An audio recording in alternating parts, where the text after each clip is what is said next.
നിന്റെ വീട്ടുകാരോട് നീ ഉറക്കവൊന്ന് സലാം പറയുക. വാക്കവി പറയുന്നത് മറന്നുപോയ പാഠം. ഇത് അസ്ട്രോണമി അല്ല, ഇത് ജോഗ്രഫി അല്ല, ഇത് സയൻസ് അല്ല. നാം അടിച്ചു പുറത്താക്കിയ നമ്മുടെ ആത്മീയതയുടെ പാഠം. നീ നിന്റെ വീട്ടിലോട്ട് കയറി ചെല്ലുമ്പോ നിന്റെ വീട്ടുകാരോട് നീ ഒന്ന് സലാം പറയുക. പഠിച്ചുപോയ മറന്നുപോയ ഗൃഹപാഠം നീ നിന്റെ വീട്ടുകാരോട് സലാം പറയുക. ഇവിടെ നോക്ക്. എന്നിട്ട് നീ വീട്ടിലോട്ട് കയറിയാൽ ഉടുത്തിരിക്കുന്ന വസ്ത്രം ഊരി തൂക്കുന്നതിന് മുമ്പ് ഒരൊറ്റ പ്രാവശ്യം ഖുൽ ഹുവല്ലാഹു അഹദ് അല്ലാഹുസ് സമദ് ലം യലിദ് വലം യൂലദ് വലം യകുൽ ലഹു കുഫുവൻ അഹദ് ഒരു പ്രാവശ്യം സൂറത്തുൽ ഇഖ്ലാസോട് ആ സഹാബി പറയുകയാണ്, ഞാനിത് ചെയ്യാൻ തുടങ്ങി. കുറച്ച് നാളുകൊണ്ട് എന്റെ ദാരിദ്ര്യം മാറി, എന്റെ പ്രയാസം മാറി, എന്റെ രോഗം മാറി എന്ന് അസ്ഹാബുൻ നബിയിൽ മുസ്തഫ സല്ലല്ലാഹു അലൈഹി വസല്ലം കേട്ടു. ഇനി ചെയ്യാൻ ചെയ്തൂടെ? കുങ്കുമം എടുക്കുക, കുങ്കുമം കൊണ്ട് സൂറത്തുൽ ഇഖ്ലാസ് എഴുതുക. എന്നിട്ടത് ഉണങ്ങിക്കടിയുമ്പോ സംസം വെള്ളം കൊണ്ടത് നനച്ചെടുത്തിട്ട് ആ സംസം വെള്ളം കുടിക്കുക. സർവരോഗത്തിന് ശിഫയാണെന്ന് സദഖ റസൂലുള്ളാഹ്. ഇതെല്ലാം നീ ചെയ്തു പോയാൽ ഖുർആന്റെ വെളിച്ചം. ഇത് ഞാൻ പറഞ്ഞത് സൂറത്തുൽ ഇഖ്ലാസ് മാത്രം. ഇത് ഖുർആന്റെ വെളിച്ചമാണ്, ഇത് ഖുർആന്റെ വിശുദ്ധിയാണത് ഹൃദയത്തിൽ, നാവിൽ, നിന്റെ ജീവിതത്തിൽ എപ്പോഴും ഉണ്ടാവുക. അല്ലാഹു തൗഫീഖ് നൽകി അനുഗ്രഹിക്കുമാറാകട്ടെ. ആദരവായ പ്രവാചകൻ നബി മുഹമ്മദ് മുസ്തഫ. അതുകൊണ്ട് എല്ലാവരോടും അവസാനമായിട്ട് ഞാൻ പറയുകയാണ്, അള്ളാഹുവിന്റെ പ്രവാചകന്റെ പ്രിയപ്പെട്ട സഹാബി ഖുർആന്റെ ഈ വിശുദ്ധിയും ഈ വിജയവും ജീവിതത്തിന്റെ പ്രയാസത്തിന്റെ വിജയത്തിന്റെ നിദാനം ഖുർആനാ.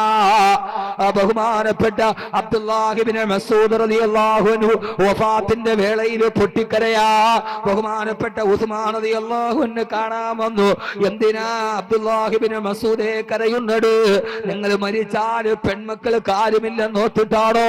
അങ്ങനെയെങ്കിൽ ബൈത്തുൽ മാലിൽ നിന്ന് നിങ്ങളുടെ പെൺമക്കൾക്ക് ഒരു നിശ്ചിത സംഖ്യ തീരുമാനിച്ചിട്ടുണ്ട്. ഇബ്നു മസ്ഊദ് റളിയല്ലാഹു അൻഹു പറഞ്ഞു, ഇല്ല,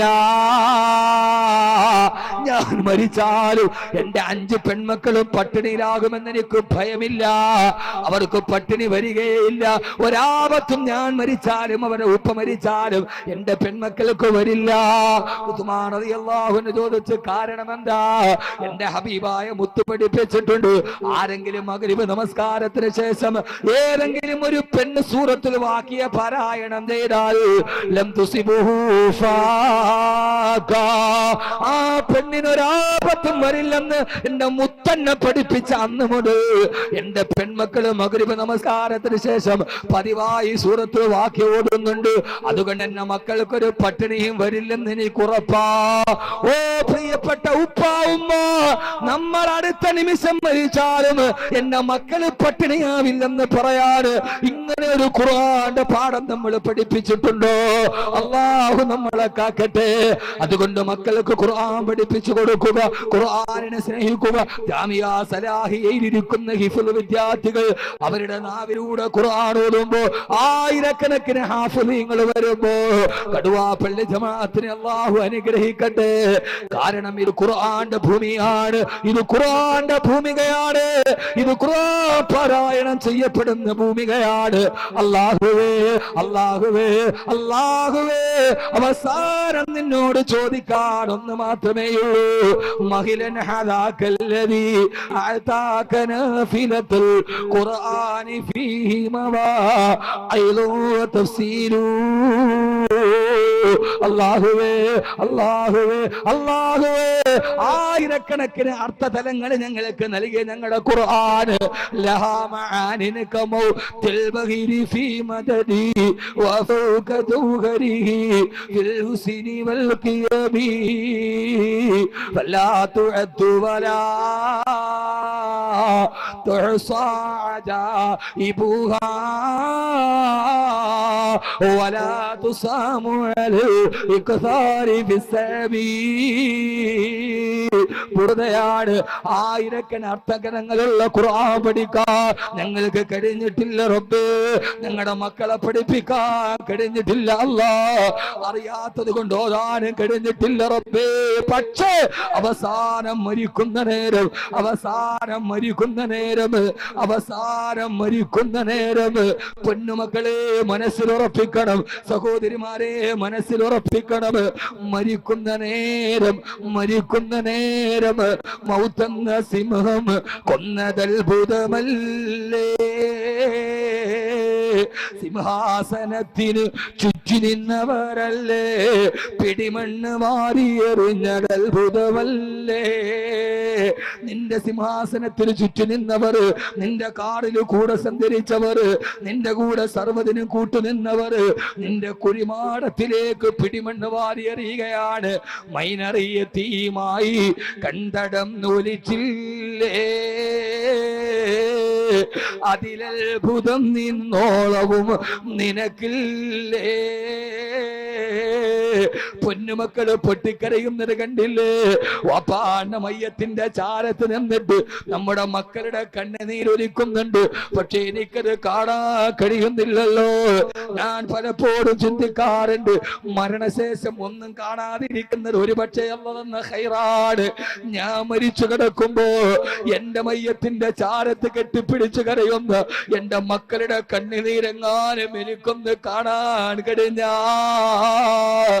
ഒന്ന് ചിന്തിക്കൊരൽപ്പനേരം.